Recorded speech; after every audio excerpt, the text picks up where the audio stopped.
All right, let's jump right in.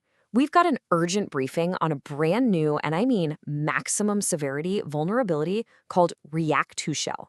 This thing hits some of the most common tech on the web, so if you're a developer or you work anywhere in tech, you're going to want to pay close attention. First things first, just look at this number, 10.0.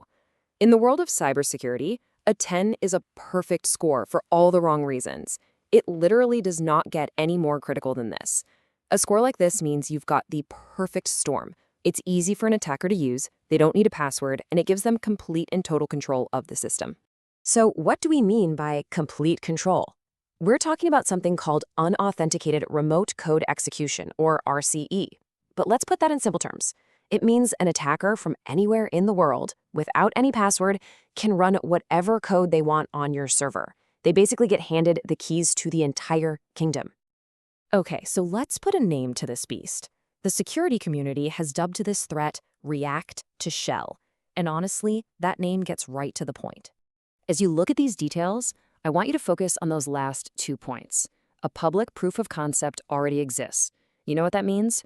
The recipe for how to pull off this attack is already out there for anyone to find.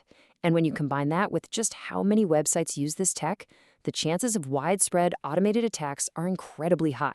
So you're probably wondering, how does an attacker actually pull this off? Let's peel back the layers a bit on how this thing works, and more importantly, figure out who's in the danger zone. At its heart, React2Shell is what's called a deserialization flaw. Now that sounds super technical, but think of it like this. An attacker sends your server a special package of data. The server tries to open it and read the instructions, but because the package is cleverly booby-trapped, it tricks the server into running malicious commands that were hidden inside. Now, the weak link in the chain is in a part of React called the Server Components Flight Protocol. But you don't need to be an expert on that. Here's the absolute crucial takeaway. This flaw exists in the default settings. This isn't some obscure feature you had to turn on. If you're using this tech right out of the box, you are likely vulnerable. And this table right here, well, this shows you just how big the problem is. Take a second and look at this closely. We're talking about recent versions of huge frameworks like Next.js, a bunch of core React packages, and more.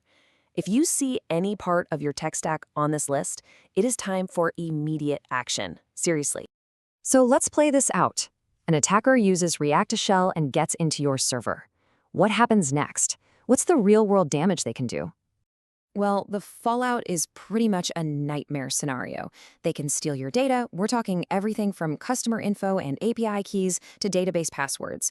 They can install a backdoor so they can come and go as they please, use your server as a launchpad to attack the rest of your internal network, and of course, they can hit you with ransomware and lock you out of everything.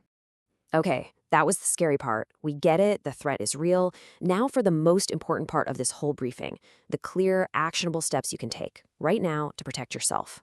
First, let's be crystal clear about the difference between a temporary shield and a permanent fix. Web Application Firewalls, or WAFs, are great. Think of them as a security guard at the front door who can stop a lot of known troublemakers. But sometimes, a clever attacker can sneak past the guard. Patching, on the other hand, is like fixing the broken lock on the door itself. The guard is helpful, but you have to fix the lock. So here's your 4-step game plan. It's straightforward.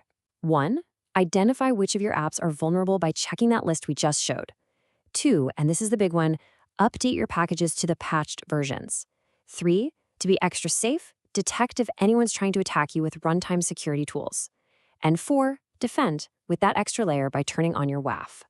And to make that update step as easy as possible, here are these specific versions you need to get to. Your goal is to upgrade to one of these versions, or of course, anything newer. Check your framework's release notes, find the right version, and get that update done immediately.